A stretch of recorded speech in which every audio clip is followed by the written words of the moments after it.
I was a BNI member when I started. I was an engineer for an oil company, and I went and decided that I wanted to have a little bit more freedom. So I decided to become self-employed, and I got coaching training. And the first thing they said to do was, you've got to go out and network.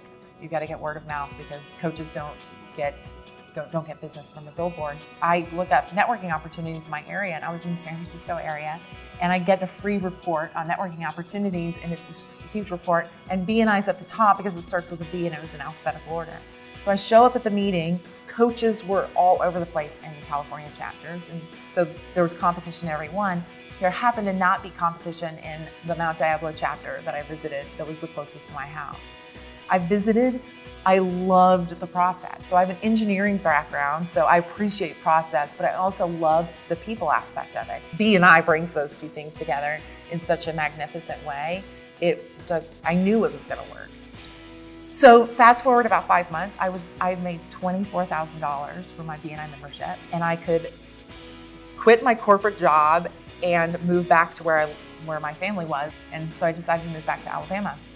So I started visiting chapters there, and I got it. I knew I needed a good sized chapter because that meant they had more contacts collectively. I knew that I needed to be with business to business people because that was my focus area. So I was visiting the different chapters, and I would run into directors and they'd say, oh, hi, we've seen you before. I'm not a hunter.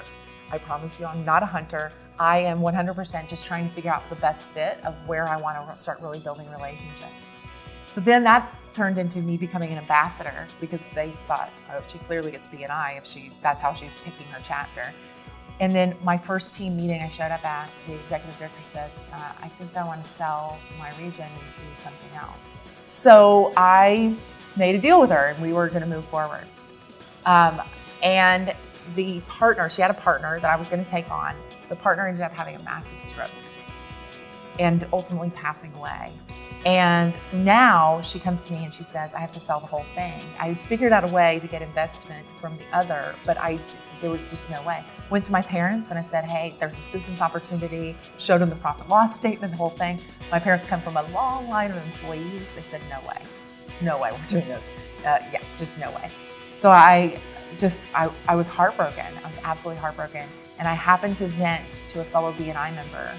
And after just hearing me vent about, kind of basically tell the story I just told, that I went back and now I'm not gonna have the opportunity, he looked at me and said, I think you'd make an amazing executive director.